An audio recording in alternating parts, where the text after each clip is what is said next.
3 और 4 तारीख का यानी कि 3 और 4 फरवरी का समय आपके लिए कैसा रहने वाला है। मेष, वृष, मिथुन, कर्क, सिंह, कन्या, तुला, वृश्चिक, धनु, मकर, कुंभ और मीन राशि वालों, आज के इस वीडियो में मैं आपको इसी से आपको अवगत करवाने जा रहा हूं कि 3 और 4 तारीख का समय दैनिक राशि फल में कैसा रहने वाला है। ये राशि फल हमारा जो है चंद्रमा के गोचर पर में आधारित है। तो सबसे पहले 3 और 4 तारीख के पंचांग को हम लोग समझ ले। 3 तारीख को द्वितीया तिथि, मघा नक्षत्र और मंगलवार का दिन है। चंद्रमा सिंह राशि में है और शुभ समय जो है 12:13 PM से अभिजीत मुहूर्त 12:56 PM तक का है। राहु काल 3:18 PM से 4:40 PM तक का और दिशा शूल उत्तर दिशा की तरफ है। 4 तारीख को तृतीया तिथि, बुधवार का दिन, चंद्रमा सिंह राशि में, शुभ समय अभिजीत मुहूर्त नहीं है। राहु काल 12:35 PM से 1:57 PM तक और दिशा शूल जो है सो उत्तर दिशा की तरफ है, यानी कि उत्तर दिशा की यात्रा आपको नहीं करनी है। इसमें 3 बहुत प्रमुख चीजें मैंने आपको बताई। एक तो राहु काल, इसको समझना बहुत जरूरी है। राहु काल जो बताया, उस समय में कोई भी शुभ काम ना करें, कोई भी विशेष काम ना करें, किसी भी विशेष उद्देश्य से निकले नहीं तो आपका नुकसान हो सकता है। दूसरा हमने आपको बताया शुभ समय।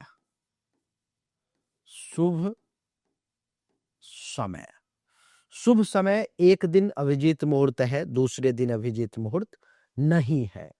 तो अभिजीत मुहूर्त जो बताया है, इसका अर्थ ये है देवी और सज्जनों कि वो समय सिद्ध समय है। उस समय में किसी भी उद्देश्य से निकला जाए, कोई भी उद्देश्य पूरा करने के लिए निकला जाए, तो उस शुभ समय में आपका वो उद्देश्य सफल हो सकता है। एक नई सूचना, सर्वशास्त्र संगम अंतर्राष्ट्रीय सम्मेलन होने जा रहा है अप्रैल में।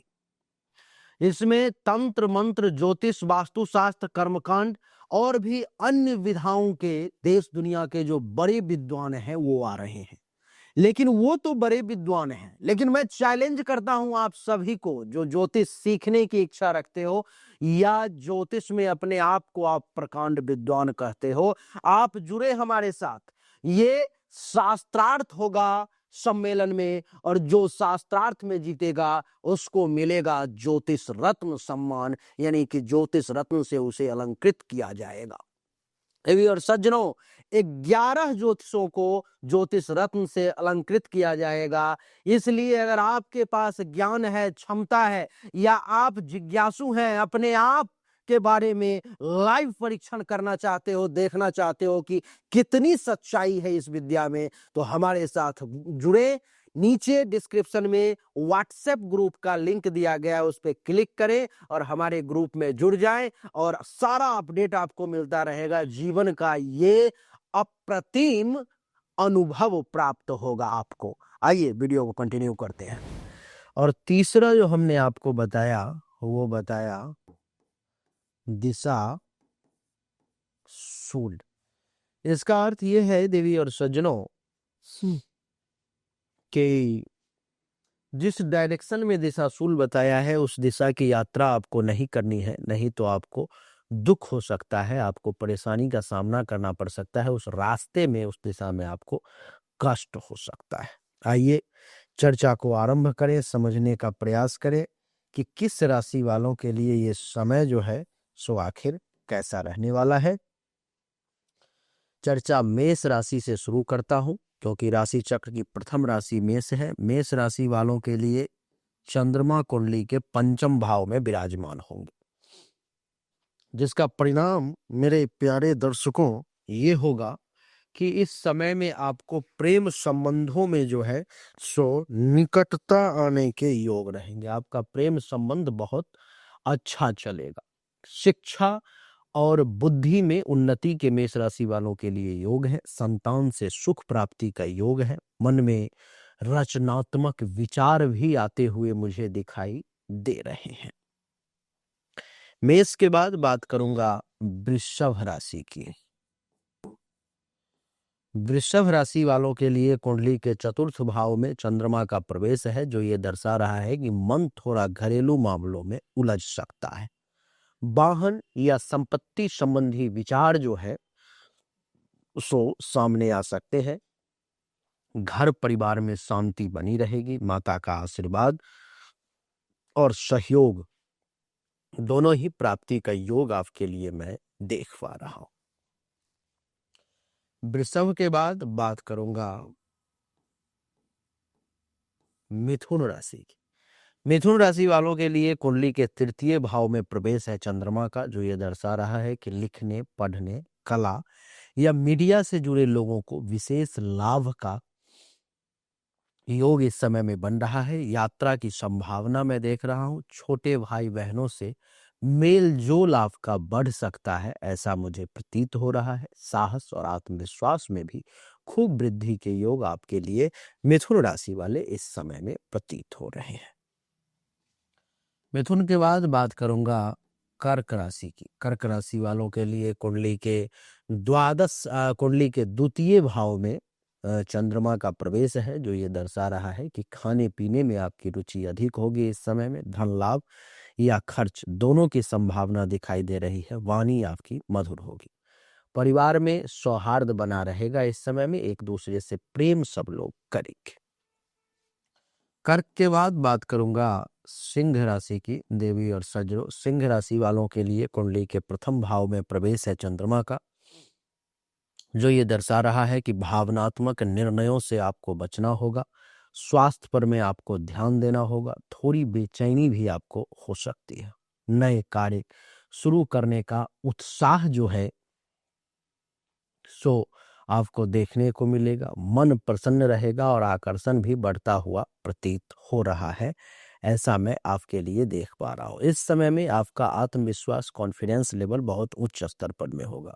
कोई भी काम सिंह राशि वाले आपको असंभव नहीं लगेगा। वैसे तो आप हैं ही सिंह, लेकिन इस समय में और भी ज्यादा चंद्रमा आपको मजबूत बना देगा। इतना ही नहीं, मन के अंदर किसी प्रकार का कोई विकार, कोई दुख, कोई परेशानी, कोई तनाव, कोई चिंता इस समय में आपको नहीं रहेगी। मन प्रसन्न रहेगा।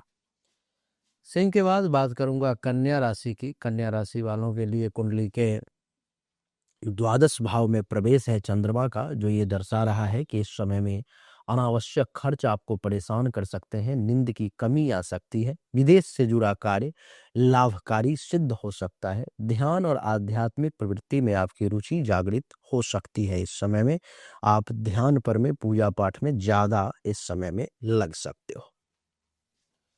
कन्या के बाद बात करेंगे तुला राशि की। तुला राशि वालों के लिए कुंडली के एकादश भाव में प्रवेश है चंद्रमा का, जो ये दर्शा रहा है कि सामाजिक दायरा बढ़ेगा। मनोकामना पूर्ण होती हुई मुझे दिखाई दे रही है। लाभ की स्थिति जो है इस समय में उत्पन्न होगी। मित्रों से सहयोग भी मिलता हुआ आपको प्रतीत हो रहा है। तुला के बाद बात करेंगे वृश्चिक राशि की। वृश्चिक राशि वालों के लिए कुंडली के दसम भाव में प्रवेश है चंद्रमा का, जो ये दर्शा रहा है कि कैरियर से जुड़े कुछ विशेष निर्णय होंगे। बॉस या वरिष्ठों का आपको सहयोग मिलेगा। पद प्रतिष्ठा में भी वृद्धि के योग है और कार्य क्षेत्र में भी आपको सम्मान प्राप्ति का योग मैं देख पा रहा हूं। वृश्चिक के बाद बात करेंगे धनु राशि की। धनु राशि वालों के लिए कुंडली के नवम भाव में प्रवेश है चंद्रमा का, जो ये दर्शा रहा है कि आपको गुरु का, पिता का सहयोग मिलेगा।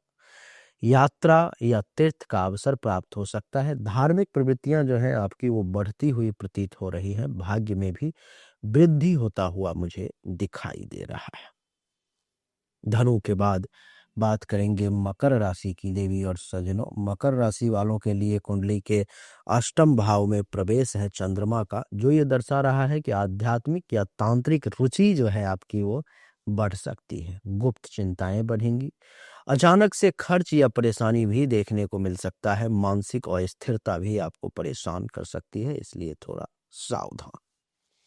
मकर के बाद बात करेंगे देवी और सज्जनों कुंभ राशि वालों के लिए कुंडली के सप्तम भाव में प्रवेश है चंद्रमा का, जो ये दर्शा रहा है कि विपरीत लिंग से आपका आकर्षण देखने को मिलेगा। वैवाहिक वार्तालाप या मुलाकात भी इस समय में हो सकता है। भागीदारों से लाभ मिलेगा आपको। दाम्पत्य जीवन में सामंजस्य के योग भी मैं आपके लिए देख पा रहा हूं।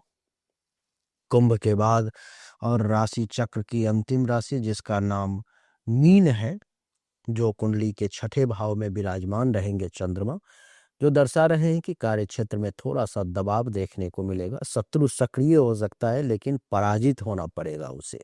मानसिक तनाव या चिंता जो है जो बढ़ सकती है। स्वास्थ्य में उतार चढ़ाव भी आपको देखने को मिल सकते हैं। तो देवी और सज्जनों, यही थी मेष से लेकर के मीन तक की कहानी जो मैंने आपको बताने का प्रयास किया। उम्मीद करता हूं कि आपको ये छोटा सा वीडियो अच्छा लगा होगा, पसंद आया होगा। अगर आपको अच्छा लगा, पसंद आया, इस वीडियो को लाइक करें, शेयर करें, चैनल को सब्सक्राइब करके इसके बेल आइकन के बटन को दबा दें। राधे राधे, अल्लाह।